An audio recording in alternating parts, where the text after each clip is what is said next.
Okay, welcome everyone to the one with Lisa Kudrow, part 2. PT2. PT2. PT2. PT2. We're in the 90s. Yes, this is PT2 of our look at the life and movies of Lisa Kudrow. So if you haven't listened to last week's show, you could go back if you want. You know, it's good. You could also smash that like button, subscribe, whatever you're listening to, leave a review or something. I don't know. I've been doing this 10 years now. I think I should really take it more seriously. No. I'm the African guy, by the way. Should really get that out of the way. And I'm joined again by Nona. Hiya! So last week we covered Lisa Kudrow's upbringing, a little, her three Friends TV credits, her B-movie / erotic thriller movies, and breezed over the movie everyone knows her from, Romeo and Michelle's high school reunion. Really didn't go deep into that because, you know, everyone's covered it at some point, and you know all you need to know about that. We're here for films that are lesser known. Much lesser known. Films that will literally make you question Lisa Kudrow, actually. It's the one time my allegiance to her felt like it could sway. So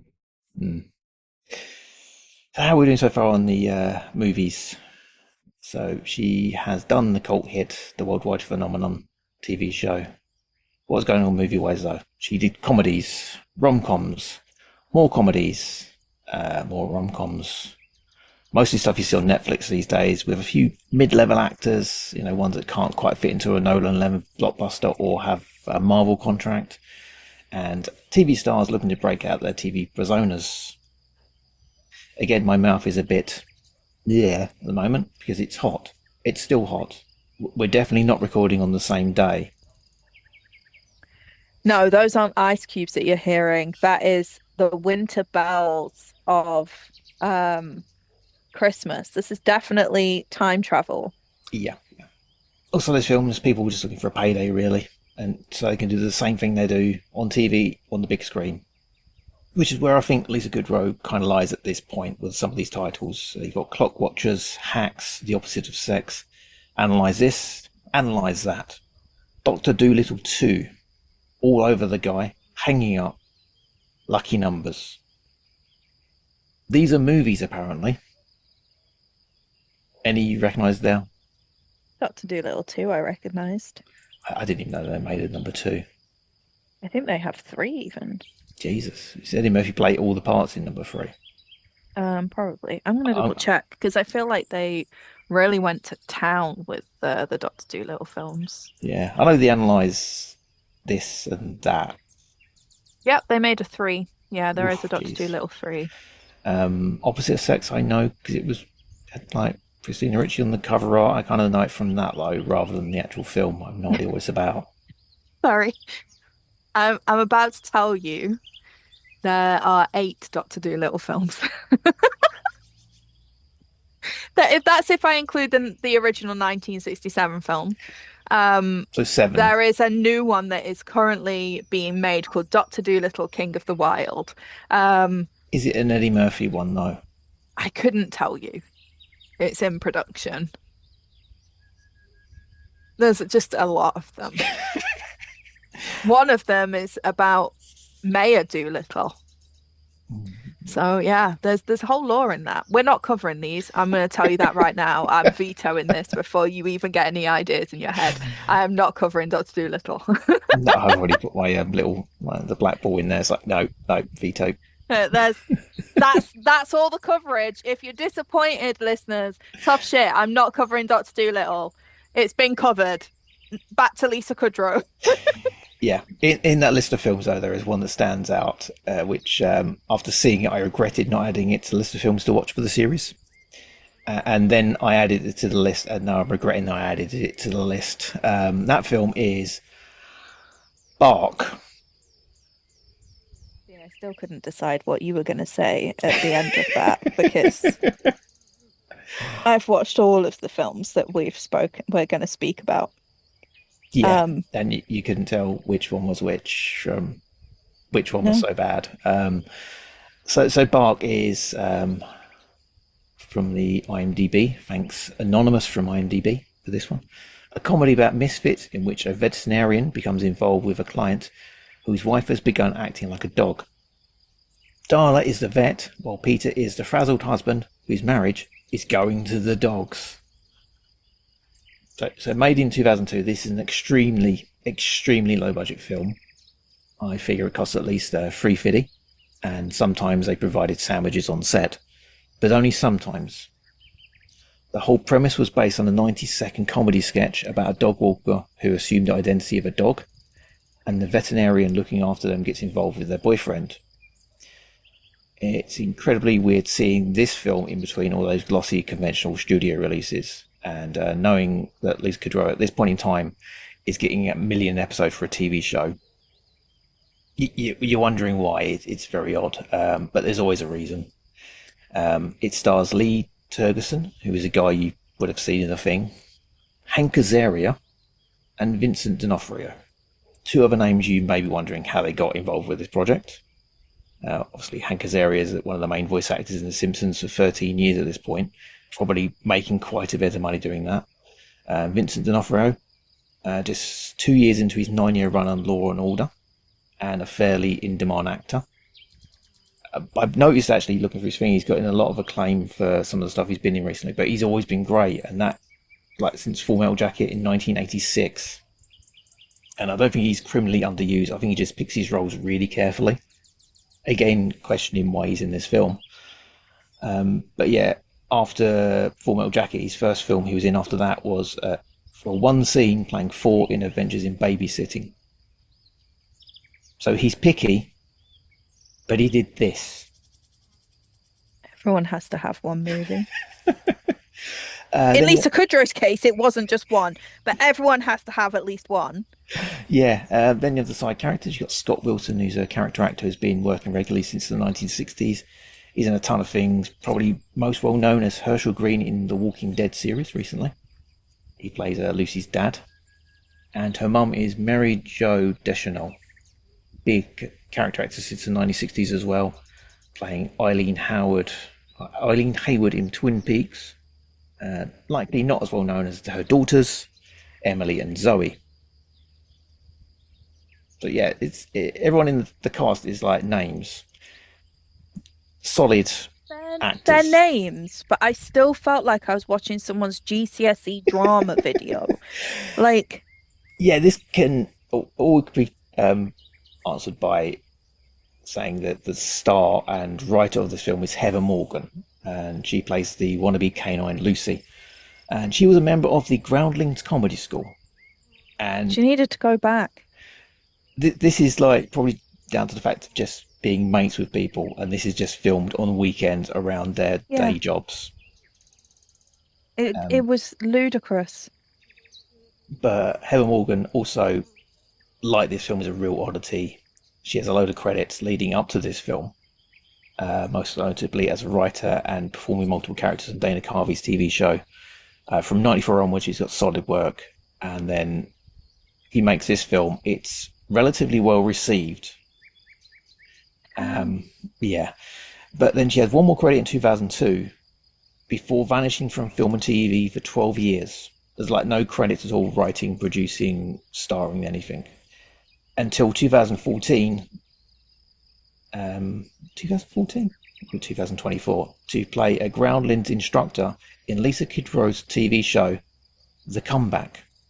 Do we think that Bark actually happened to her, and what we were watching wasn't an actual movie but a documentary? Possibly.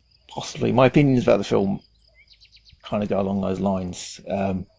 No real details about this film available in terms of budget or box office. Just a few notes about where it showed. It was at Sundance and nominated for the best film now. What did they have up that year? There's a Variety review about the film after it screened at Sundance saying, seems to be a throwback to the craziness as higher expression of individuality school that was in vogue between The King of Hearts and Harold and Maude, noting Lucy's withdrawal doesn't seem to spring from anything unless urban life's everyday rudeness and overbearing suburban banal family background count, and scene by scene, Bark builds no discernible rhythm, viewpoint, or mood apart from a faint, rudderless, shaggy joke tenor. She was also picked by Daily Variety as one of the 10 screenwriters to watch for this film's screenplay. Are we sure when they said watch, they meant like watch list? Are we sure? Because, like, I still don't get it. I still don't get it. I had it on, and when it finished, I was like, I need to cleanse my brain with another movie. I'm going to ask you, have you seen the trailer to this? No, I'll be upfront with you, Dino. I did no research on any of these movies because I didn't want to know. I wanted to, and sometimes that is like when you send me something, you say, "Hey, let's watch this." Sometimes that is just what I do. I watch a couple of seconds and I go, "Okay, cool, yeah, let's watch it," because I don't want to completely spoil it for myself. And particularly when it is once like this, where the movies are already somewhat founded, I'd rather just go in with the sort of fresh eyes because I know there's going to be a lot of reviews and stuff that I could stumble over, and a lot of interviews because it's an old film. So I try not to. That maybe is my own failing. I maybe should have just watched a trailer, but then I didn't want it to be a case of you could have just watched a trailer. That's the whole movie. If you can, just pull up the trailer. I'll go over this in the next bit. Essentially, that's all the information you get online, really. It's now credited on IMDb, and the poster is on there, and it's so inappropriate for this film. It looks like a screwball 80s, early 90s sex comedy. Features its main image, a sexy lady in cut-off denim shorts and some dogs, and then we have a couple of frames at the bottom, screenshots from the film of the stars. It just gives like a really different tone to the film. And if you've got the trailer up now. For veterinarian Darla Portnoy, men are a problem. Well, I've always had trouble with men. Relationships are complicated. Okay. Do you think I was a bad kisser? I'm a Baptist. Not anymore. This has nothing to do with the movie. More lips. Can get This has nothing to do with the movie. It's such a small part of the movie. You can touch them. between the passions. This is such a small part of the movie. What the hell? No, they really leaned into the fact it had Lisa Kudrow in it. I mean, it's really terrible. Just a bit, just a bit. Like what?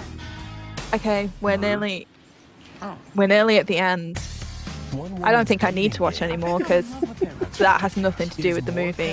That literally, for the amount of time that she actually is on screen, it has nothing to do with the movie. Yeah, so that combined with the poster, do you think anyone who watched this film was a bit disappointed? I don't think it's so much disappointment as more confusion. Had I watched that trailer first, I would have also been confused. Because I'll be upfront about it. She is not on the screen that much. In fact, every part of that trailer is probably all of her screen time. Yeah. So the film is about a girl called Lucy who thinks she's a dog and a boyfriend, Peter, who doesn't know what to do. So what do you think of the film? I think it's about a journey of a woman who has trouble with men and her love life. Not the trailer, the actual film. It was terrible. Yeah, the entire build-up saying it was a comedy. It was, but only in the farcical sense. I didn't even get that. It was just it's shot on video, I believe. A lot of it is improvisational. No, no way. That's why she was barking for no reason. God damn. But she's playing the character of Lucy so straight. Like, there's no humping legs, there's no chasing balls, which you'd expect. It's like, oh, she's acting like a dog, she's going to do these crazy things. But no, she's just barking randomly and staring out the window, which seems like she's had a genuine mental break. It's like a bizarre mix of art house films with kitchen sink dramas. It because reminded the way it me, was and I shot. think I said this to you, it reminded me of The Room. Like there is a scene when her family are there, and he at first tries to hide her until she comes out and she starts sniffing around them.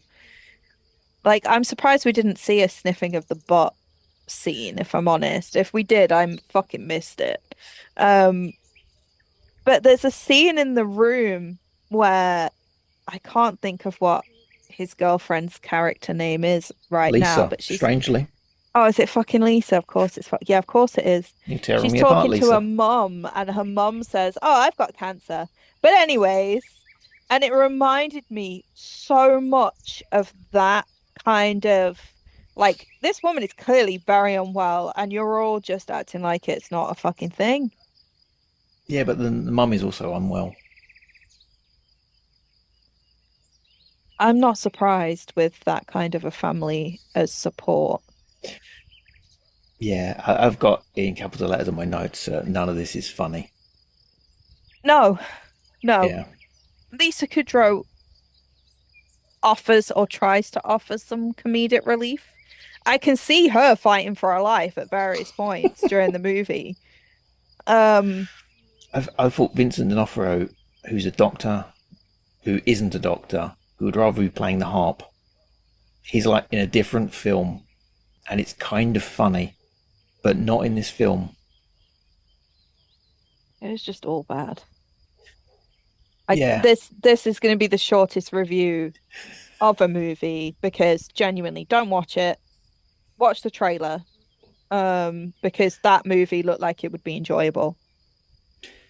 yeah, it is a woman who's had a mental break and has Yeah. lots of issues that have been unresolved, and it's framed as a comedy, pitched as a It's comedy, and then you it's have not. a scene where she's being put into a mental asylum, into a padded Yeah. cell, and having a full-on breakdown as a dog.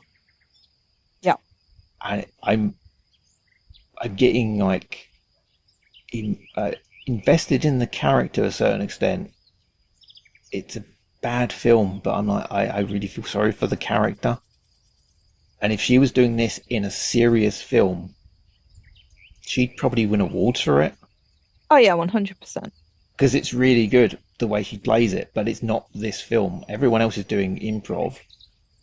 There's was it a bit where Hank Azaria and Lisa Kudrow hit it off at a party,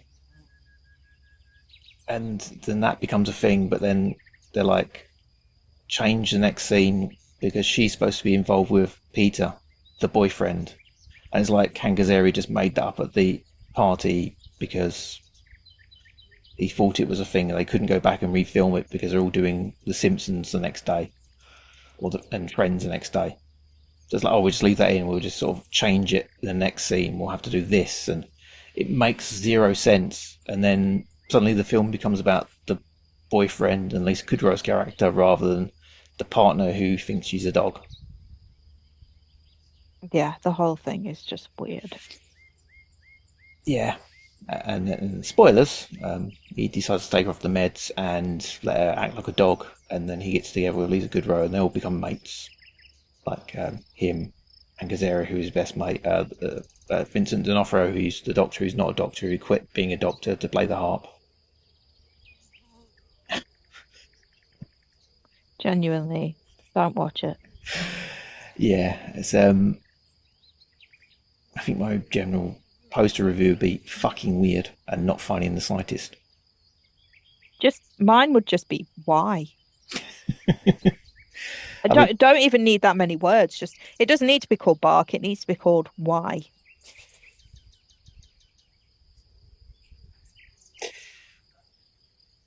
yeah, yeah, that was Bark. That was So we can move on from this one. yeah, I can't recommend it. I don't think it's a good film, even from a good bad film perspective. I didn't No, enjoy it. it's not even a good bad film. It's not even one that you will watch and enjoy it and think, yeah, this could become a cult classic. It's literally that bad. And Yeah, I love Lisa Kudrow. I honestly, again, I hope she does Google herself and she hears this. But please start reading your scripts. Yeah. The thing is, at the same time, it's all those things. But it will stick with me for a long time because it was so disjointed and odd, and it puts For it. all the wrong reasons. Yeah, it's in its own category of films. It's like on its own, sitting there. It's like it's an achievement that it's there. It's in the bin category. This should have been burnt before it even made it anywhere category. No, there are films that deserve to go in the bin. This isn't one of them. It should be like put in a junk drawer. It should be wheeled out and used as an example that you shouldn't create everything that you think of. And on to our next film.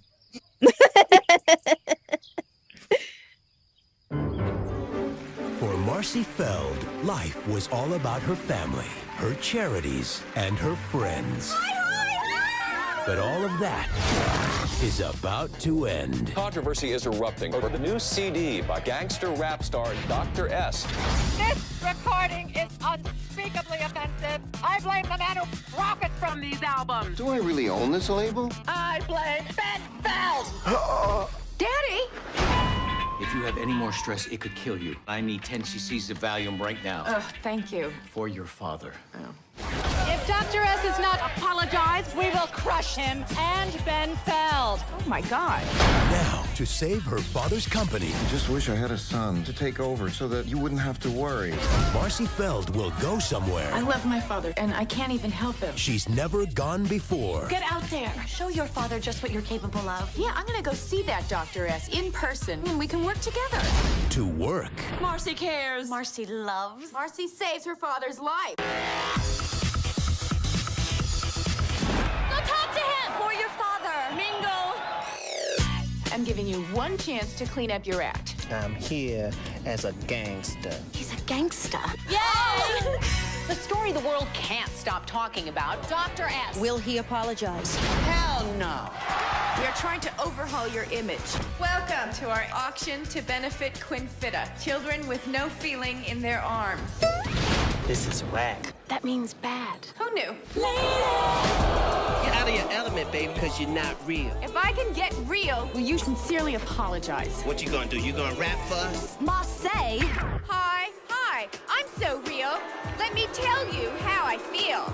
I'm just not very musical, although I did love Lion King. A comedy about knowing who you are You have insulted my people. and giving it all you've got. I know Tybo. 6 bills on the white shit.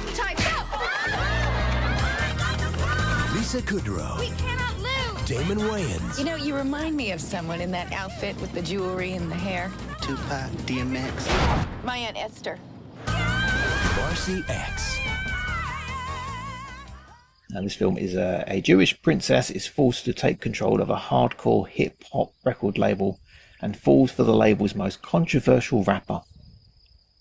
This is a film Chris Rock was offered the lead role of and turned it down, saying, "It's the worst script I've ever gotten.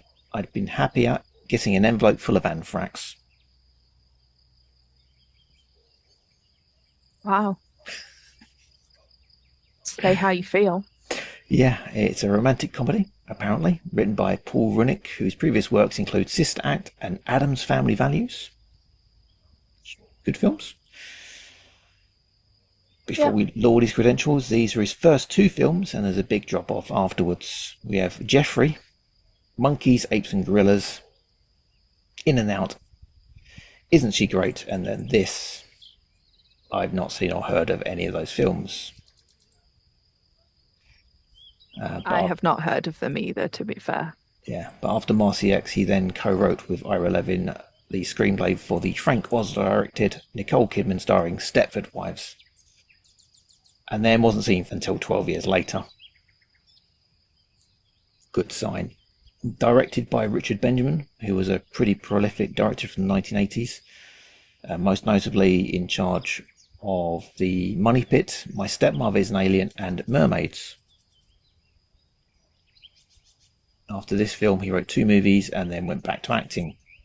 He's another one of those character actors who's, from a bunch of stuff from 1960s onwards. He was in everything. You may recognise him from the film Marci X, where he plays Marci's dad. I mean, if you can't cast yourself in a film that you're making. Obviously, Lisa Kudrow is playing Marci Feld, the titular Marci X.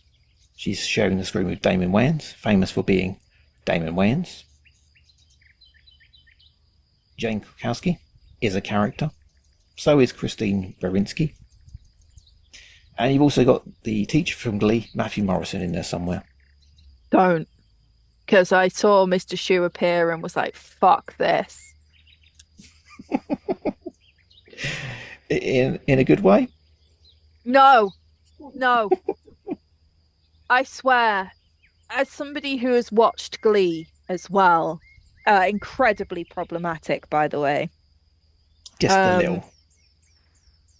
And not just because of what happened to people outside of the TV show, just even in the TV show.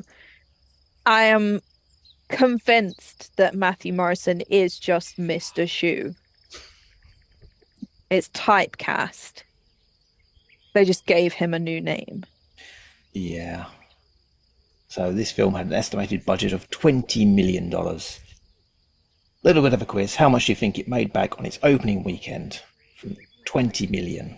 How much do you think it made back? Well, I mean, it bombed, so... How much do you think it bombed by? A lot. On its opening weekend, it made $873,000. See, I don't think that's bad. From 20 million. I still don't think that's bad. It's just poor budgeting on their part. Gross worldwide, it made 1.6 million. Poor budgeting on their part. It got featured in one list on IMDb, curated by the user Sleeping Bag, titled The Worst Films of 2003. They put it at number 4, above films we'd rather forget, such as Kangaroo Jack, Cheaper by the Dozen, The League of Extraordinary Gentlemen, Daredevil, and Scary Movie 3. Valid. Yeah, also, although not as bad as Dumb and Dumberer, When Harry Met Lloyd. For fuck's sake, yeah, that is a terrible film. The Cat in the Hat. I find that disrespectful, but okay, we move. And number 1 on that list, From Justin to Kelly, the Beach Party movie with Kelly Clarkson. I'm not even sure you could class that in the same caliber.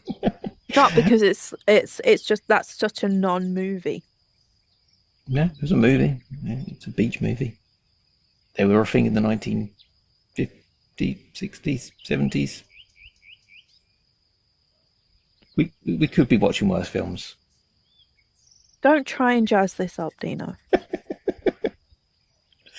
Okay, Marci X.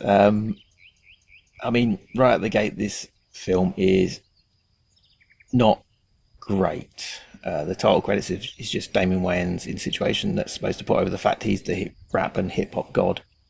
It's telling you nothing. If you did it as like a history of him, no, it's a couple of magazine articles, charting his rise, gradually pushing him towards the cover of magazines and award ceremonies. You be able to tell the story, you know, telling it through images rather than exposition. But no, it's just things, and that sums up the film. I think it's just out of all of the ones they thought was funny you've made me watch, this is the one I've enjoyed. It makes me sad that it actually flopped. It's Phoebe Buffay if she had money. That's the only way I could describe her character. Yeah, this is why I can't see her in any other role.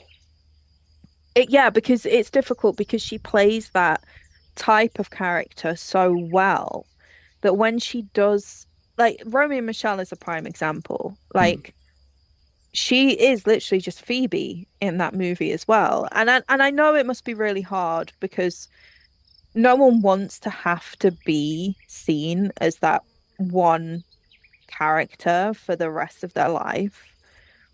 But because she is so good and funny playing that kind of character, that's why these types of movies work for her. And Marci X, like, she was funny. I enjoyed it the storyline, okay, but she is a clueless white woman who thinks that she is in with all of these different people, and she knows all of this stuff because she's so helpful when she's just a clueless white woman.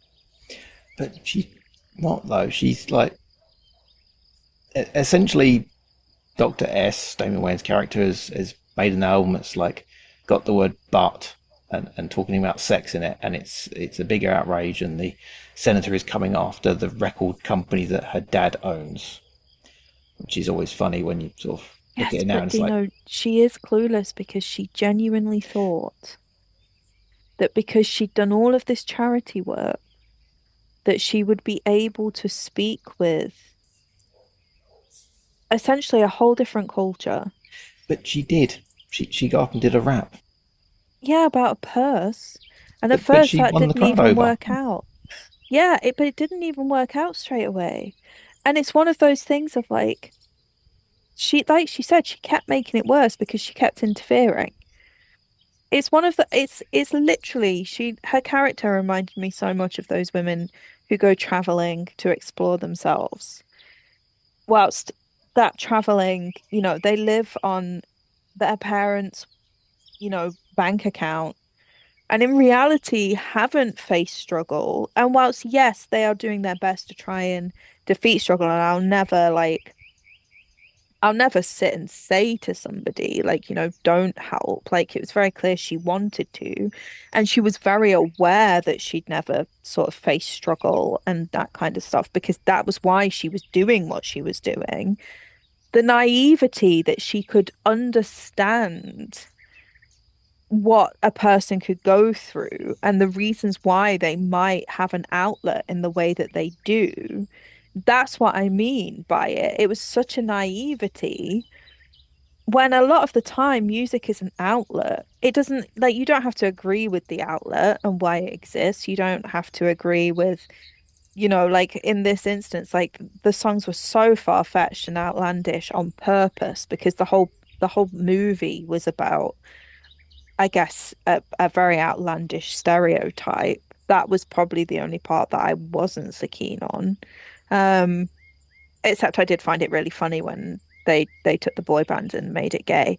But it was that's what the whole movie is about. It's about the naivety of somebody who in reality has not faced suffering. Yes, she lost her mom, but she has enough money to get therapy. She has enough money to be able to make it through that, when there's other people who go through that and can't necessarily afford that. And so their outlets are their outlets. Whether you agree with them or not is not for you necessarily to say. That type of music exists and has always existed. And yes, to some degree, there are some problematics. But that is not... I don't know. I think the whole movie, it's enjoyable because it is silly. And it pinpoints a lot of silliness within stereotype. But ultimately, like, it is just about a naive white woman. That's in my opinion, anyway.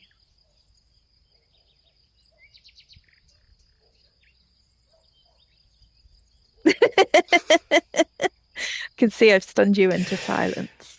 I'm trying to figure out when we stop making movies about rich people with the idea we should feel sorry for them at some point. Yeah, I think that is exactly why. Like, I enjoyed the movie, but that is exactly why I say it's about a naive white woman, because I don't necessarily feel sorry for somebody who has had, like, don't get me wrong, yes, it's incredibly sad. Her mum passed away, but she has the resources to be able to take time out to grieve, to have therapy, all of that kind of stuff. She has that resource. And so her struggle is going to be nothing like that of somebody who sits in a minority. Like, it's going to be absolutely not the same. Privilege is prevalent in this movie. Massively prevalent. The only reason she goes there to try and reason comes down to her privilege. a naivety of privilege that she thinks that she has because she has been helping people. And the only reason she's been helping people is because she's privileged financially to be able to do that. That is pocket money, given what we know about her dad and that whole situation. It's still very funny, though. But I also believe that, again, there are parts of it that are problematic.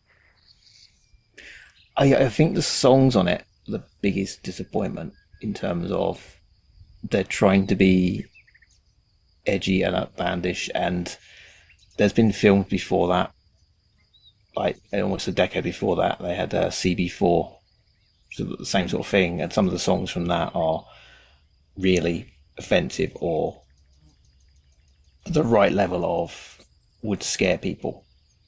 The problem I had with it in that sense is, again, it leans into a stereotype, and they're taking what is a stereotype and dialing it up to offensive 1,000, and that's why those songs are the way that they're titled the way that they are. It's taking a... I didn't find this film's songs offensive, though. They're just kind of silly. No, and I agree. I think they are silly. But not... they are taking a stereotype and dialing it up to 1,000, because this is literally, I don't know how to explain it, and I feel like I'm not in a place where I should explain it because I am also a white person. I actually wrote down the note of this is about a Jewish person going into having a lot of black jokes. Obviously, I feel really safe talking about this. Yeah, Jewish jokes and black jokes, and I can't really comment on. See, the Jewish what's part, offensive there. I have Jewish ancestry, so that part I always feel comfortable discussing, and I feel comfortable discussing it purely on that sort of basis. I know I say ancestry, but they were German, and so I don't need to elaborate on that for anyone. There is no record of them. I don't need to elaborate on that either. So I feel comfortable discussing that part, but I'm also white, so I feel happy to discuss that part. The bit I struggle to discuss is because it's not something that directly affects me, but I am very aware of the fact that there is some stereotypical offensiveness in the ways that they are portraying the people of color in this movie. Even down to there being a white woman, in my opinion, that's how she seems portrayed in the movie, who is singing a song about her color. So it's one of those. It's very much a movie of its time, again. I mean, that might be what Chris Rock said when he did. Yes. Yeah. The thing is, if he took the role and put his stuff into it, and saying the actual content of it, this film would have been so much better.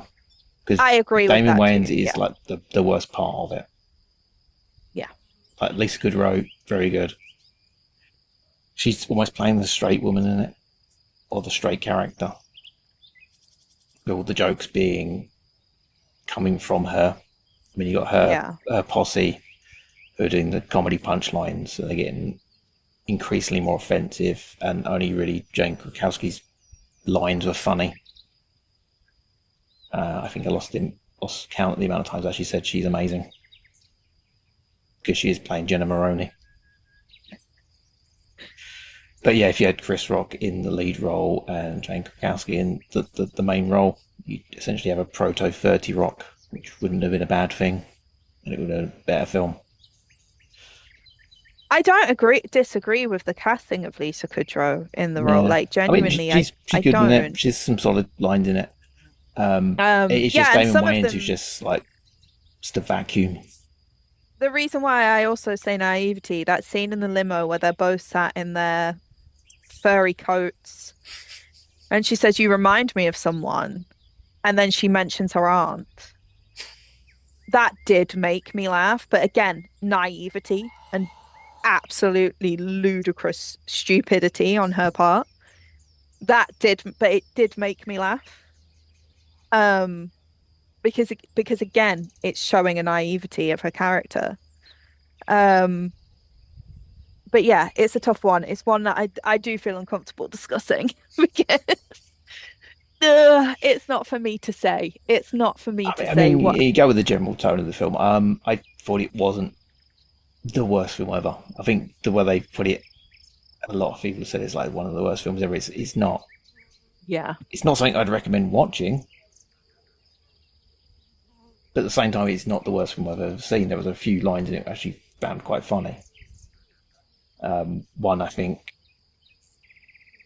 what was it? The whole auction for the children with no feeling in their arms. That felt like a joke from another film entirely. But there's a bit in it where, because that's an auction, and they say one of the things they're auctioning off is dinner with Donald Trump, and the room is silent, and they hear someone in the audience just say, "Maybe he's changed." I did laugh at that too. Yeah, that's one of those things where it's like, yeah, they know something.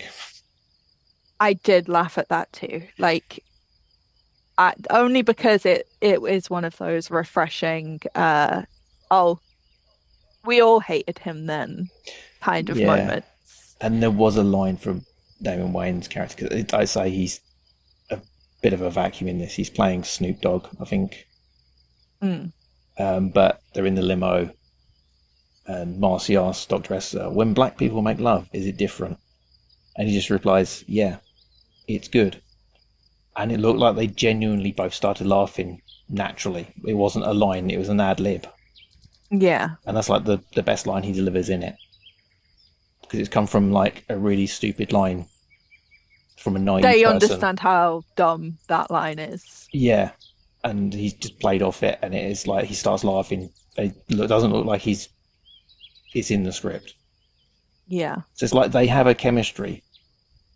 And I think she does say in interviews about like she appreciated being on set with him because there's like stuff going on in life at that point in time that he helped out with. Yeah. Like attitudes on set and something like that. So there was a chemistry between them, and I think they could have had a better film if they let them play with it a bit more. I think he's just going with the script and playing this. He made a choice, and it's not a film I'd recommend, but it's not the worst film ever. No, it's not one that I would recommend either, but like you said, it's not a terrible film. It is a shame that they couldn't do more with it themselves. But again, like, when did this film come out again? 2003. Yeah, so the times play a large part, I think, in the ways that movies were being treated and actors were being treated.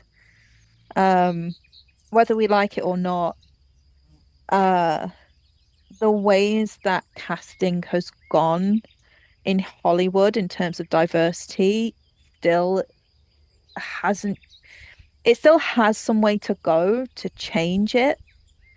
And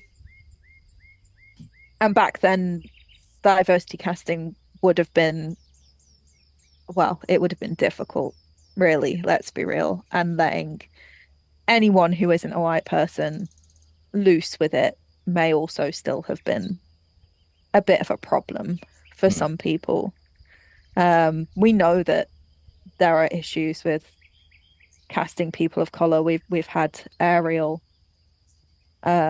be cast in a live action movie by somebody who is not white, and people kicked off. And that's not even a fucking real person that they're playing. So people who go see the film anyway. Yeah, exactly. So it's sad. Yeah. It's sad. It does make me question how many people they had sat in that room as well who could discuss how to make the movie better from a people of color perspective. Yeah, it's I'm trying not to place a race on it because there was every kind of race kind of sitting in that room, and I don't want to just be like, oh yeah, it was black people. There were Latinas in there and stuff too. Like I don't want to sit and be like, it was just this one group. And that's what made it even more problematic though to me. Because again, I don't think they had people who were maybe discussing the differences or overlaps. It's middle-aged white men writing these scripts. Yes, and that's where I find it difficult, I suppose. Yeah. I would have wanted more insight. Yeah, I mentioned CB4 earlier, and that was written by the people in it. And the thing I had with that was those songs in that stood out, and it was like offensive. And I think the biggest issue with the movie is it's built around he's being this offensive person, but he's not. And I think they're looking at, like, nowadays it would be memeable clips. Like if he had a song which was offensive, you'd put it in a meme. There was none of that in it. There's nothing to get offended about. It's hard as well because Blink-182 was around that sort of time. And they had incredibly offensive songs. Yeah, they didn't want to offend people. Because one thing I did appreciate is when they had the Boys R Us band. Yeah. They come out and you go, okay, I can see where this is going and I'm waiting for the slur. And it didn't happen. And they did sort of play into them being gay. But it wasn't... Did make me laugh. It wasn't offensive. No, it wasn't offensive. From what it was genius and hilarious in the ways that it kind of just took what was already there. And they didn't make it look like there would be outrage, as in like people horrified that they'd made this boy band kind of sing a gay message. They made it we should have expected that kind of message, rather than, straight up homophobia. Which is what I expect from a film that time. Yes, yeah. It's hard, right? Because, like you said, it could have just been so much better film had they let them run with it. But I think had they also just gained some more insight into what would have been funny. This is supposed to be a clash of culture. That's what the movie is supposed to be. And I didn't really get that so much. Yeah, I think my last note is all very pedestrian. Yes. It was almost like they were afraid of offending. Not realizing that some of that can be offensive too. It can be offensive to be so afraid of offending. I'm not saying that you should offend. That's absolutely not what I'm saying. But inadvertently, you can create something that is offensive by trying to not be offensive. Does that make sense? Yes. In creating a non-offensive stereotype, you can almost be offensive regardless. And that was our critical dissection of the film Marci X.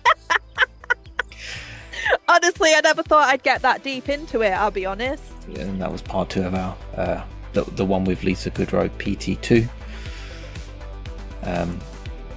All good so far. We've had Bark, which you've put in the bin, and Marci X, which you've broken apart. As the... You can tell I did media studies. I broke it down into political leanings of the time. It seems to be in the lead at the moment on your favourite Lisa Kudrow film that we are covering. Will that change next week when we cover 2 more films? I'm worried to give spoilers. No. Where can we find you online? You can find me on Blue Sky, Nona Goth, 2 Fs.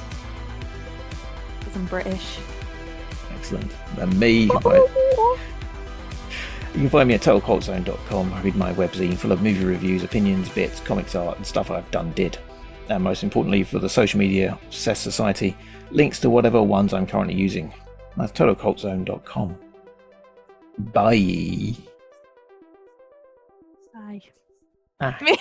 Just like bye.